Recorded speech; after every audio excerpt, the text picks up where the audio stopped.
Facebook is expanding its like button, testing out 6 new reaction buttons. Users can express different emotions in the form of emojis. Dynalink Communications' Larry Fishelson is here. Popular Science, Sophie Bushwick, Fox News 24/7 anchor Brett Larson. Glad to see you all. So what do you think, Larry? There was this big, we don't want to encourage people to be mean or be bullies. So there's 6 ways you can express your displeasure.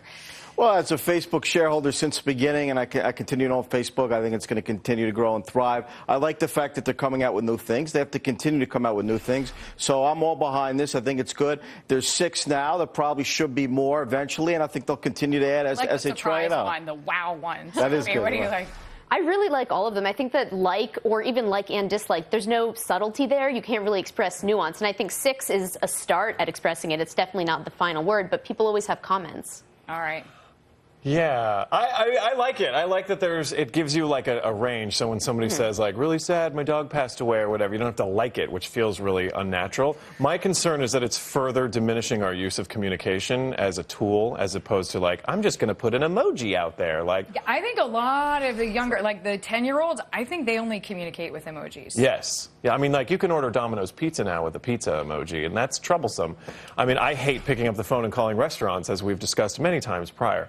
But it concerns me that, like, we're going to create yet another generation of people who, like, when you tell them something bad, they just go.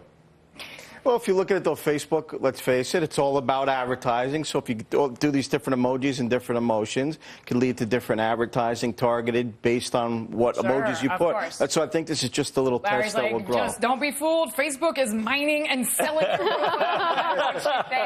Fair point. It's a business. It is a business, lest we forget. Now, factory workers, speaking of business, may soon start dressing like Iron Man at Panasonic to start selling an exoskeleton suit. But the idea, in all seriousness, I mean, we're playing movie clips, but may actually help humans avoid injuries. I mean, people working in factories, they could use a little more torque, right?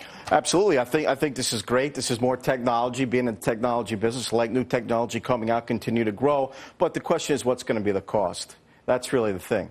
Yeah, what's going to be the cost? And actually, you were saying something, Brett, about how sometimes it takes decades for things to be developed and then be commercially viable. That's absolutely true. And we're seeing a lot of interesting technology find its way onto the factory floor. Like, everyone's surprised Google Glass is really something handy to have on the factory floor, because you can have a display that doesn't require the use of your hands. I think something like this is really great. I was thinking specifically of like a baggage handler or someone who has to lift and move, like routine tasks that cause all kinds of unnecessary strain on your body. I think it's pretty cool. And it's not just for lifting and moving. I mean, people are working on exosuits or exoskeletons that will help people who are paralyzed actually walk. We actually had a veteran in here once who was using a prototype of a suit, and let me tell you, it was incredibly inspirational because it was somebody who could not quite yet walk on his own.